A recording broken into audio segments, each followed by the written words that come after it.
വെടിനിർത്തൽ കരാർ ലംഘിച്ച് ഗസയിൽ 3 ഫലസ്തീനികളെ കൂടി ഇസ്രായേൽ സേന വെടിവെച്ചു കൊന്നു.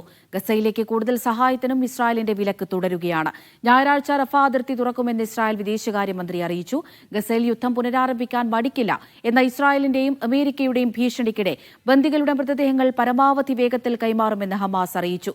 വെടിനിർത്തൽ ധാരണ ഹമാസ് ലംഘിച്ചാൽ യുദ്ധം വീണ്ടും തുടങ്ങാൻ ഇസ്രായേലിന് അനുമതി നൽകുന്നത് പരിഗണിക്കുമെന്ന് US പ്രസിഡന്റ് ഡൊണാൾഡ് ട്രംപ് പറഞ്ഞു. ഇനി 19 മൃതദേഹങ്ങൾ കൂടിയാണ് കൈമാറേണ്ടത്. ഇസ്രായേൽ കൈമാറിയ 45 ഫലസ്തീനികളുടെ മൃതദേഹങ്ങളിൽ പലതും വികൃതമാക്കപ്പെട്ട നിലയിലാണ്. MCA നാസർ ദുബൈയിൽ നിന്ന് വിവരങ്ങൾ നൽകാനായി ചേരുന്നുണ്ട്. നാസർ, ഇപ്പോൾ വീണ്ടും അമേരിക്കയുടെ ഭാഗത്ത് നിന്ന് ഭീഷണി ഉണ്ടായിട്ടുണ്ട്. കരാർ ഹമാസ് ലംഘിക്കുകയാണെങ്കിൽ വീണ്ടും ഒരു യുദ്ധത്തിലേക്ക് പോകാൻ മടിക്കില്ല എന്ന് തന്നെയായിരുന്നു ഇസ്രായേലിന്റെയും അതുപോലെ തന്നെ അമേരിക്കയുടെയും പ്രതികരണം. നിലവിലിപ്പോൾ മൃതദേഹ കൈമാറ്റമൊക്കെ നടക്കുന്നുണ്ട്. ഇനിയിപ്പോൾ എത്ര മൃതദേഹങ്ങൾ കൈമാറാൻ ബാക്കിയുണ്ട്? എന്താണ് ഹമാസ് പറയുന്നത്?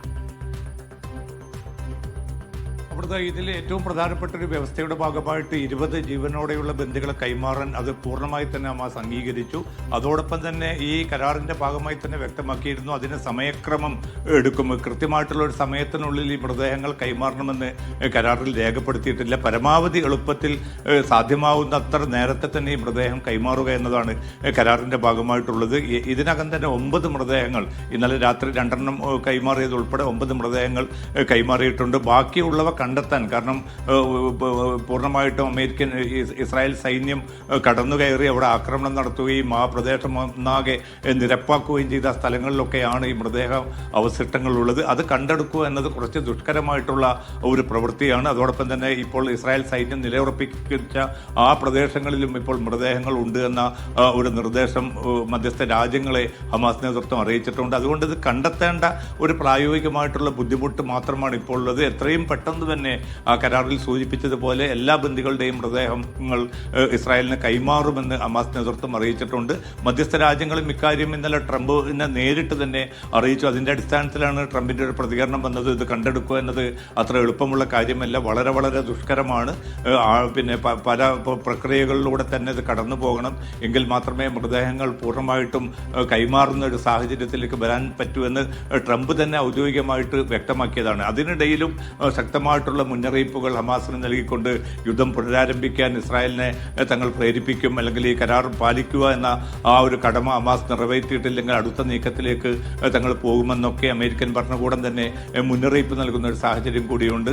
ഈ മൃതദേഹങ്ങൾ കണ്ടെത്തുന്നതിന് വേണ്ടിയിട്ട് മധ്യസ്ഥ രാജ്യങ്ങളുടെ സഹായവും ഹമാസ് ആവശ്യപ്പെട്ടിരുന്നു. ഇതിന്റെ അടിസ്ഥാനത്തിൽ അല്പം മുമ്പ് 15-അംഗ തുർക്കിയിൽ നിന്നുള്ള രക്ഷാദൗത്യ സംഘം ഉപകരണങ്ങളുമായിട്ട് എത്തിയെങ്കിലും അവരെ ഒരിക്കലും തന്നെ ഗസയിലേക്ക് കയറ്റിവിടില്ല എന്നൊരു തീരുമാനത്തിലാണ് ഇപ്പോൾ അല്പം മുമ്പ് ഇസ്രായേൽ എത്തിച്ചേർന്നിരിക്കുന്നത്. കാരണം അത് ഗസയിലെ ഹമാസിനെ തന്നെ കണ്ടെത്താവുന്ന ഒരു കാര്യമാണ്.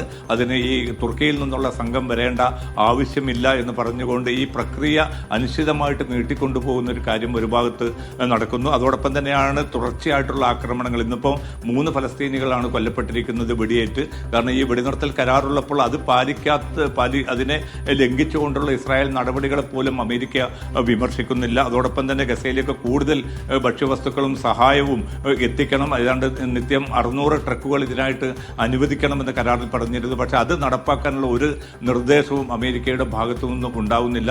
തികച്ചും ഏകപക്ഷീയമായി ഈ ബന്ദികളുടെ മൃതദേഹങ്ങൾ അത് പിന്നെ കൈമാറുന്നതിൽ വരുന്ന കാലതാമസം വലിയൊരു പ്രശ്നമാക്കി അവതരിപ്പിക്കാനാണ് അമേരിക്ക ഇപ്പോൾ തുനിയുന്നത്. അത് കൃത്യമായിട്ടുള്ള ചില രാഷ്ട്രീയ സൈനിക ലക്ഷ്യങ്ങളോട് കൂടിയാണെന്ന വിലയിരുത്തലും വരുന്നുണ്ട്. അല്പം മുമ്പ് ഇസ്രായേലിന്റെ മന്ത്രി റോൺ ഡെർമറും അതോടൊപ്പം തന്നെ അമേരിക്കയുടെ പശ്ചിമേഷ്യൻ ദൂതൻ സ്റ്റീവ് വിറ്റ്കോഫ്, ട്രംപിന്റെ ഉപദേശകനും അദ്ദേഹത്തിന്റെ മരുമകനുമായിട്ടുള്ള ജെറാദ് കുഷ്നർ എന്നിവർ ടെലിഫോണിൽ ചർച്ച നടത്തിയിരുന്നു. എത്രയും പെട്ടെന്ന് ഈ ഒരു പ്രശ്നം പ്രതിസന്ധി പരിഹരിക്കാൻ മധ്യസ്ഥ രാജ്യങ്ങളുടെ സഹായവും ഇവർ തേടിയതായിട്ടുള്ള റിപ്പോർട്ടുകൾ കൂടി പുറത്തു വരുന്നുണ്ട്. എന്തായാലും ഈ വെടിനിർത്തൽ പിന്നെ എത്രയും പെട്ടെന്ന് അവസാനിപ്പിക്കണമെന്ന ഇസ്രായേലിന്റെ ഉള്ളിലുള്ള ഒരു ആഗ്രഹം, അല്ലെങ്കിൽ തീവ്ര വലതുപക്ഷ മന്ത്രിമാരുടെ സമ്മർദ്ദം, അത് മുൻനിർത്തിക്കൊണ്ടാണ് ഇപ്പോൾ നെതന്യാഹുവും മറ്റും നീക്കങ്ങൾ തുടരുന്നത്. അമേരിക്ക ഇന്നലെയിൽ നിന്ന് വ്യത്യസ്തമായിട്ട് ഇന്നിപ്പോൾ ട്രംപ് ഈ ബന്ദികളുടെ മൃതദേഹങ്ങൾ കൈമാറുന്നതിന് കുറച്ചുകൂടി സാവകാശം ഹമാസിന് നൽകണമെന്ന ഒരു നിർദ്ദേശം പുറപ്പെടുവിച്ചതായിട്ടുള്ള റിപ്പോർട്ടുകളാണ്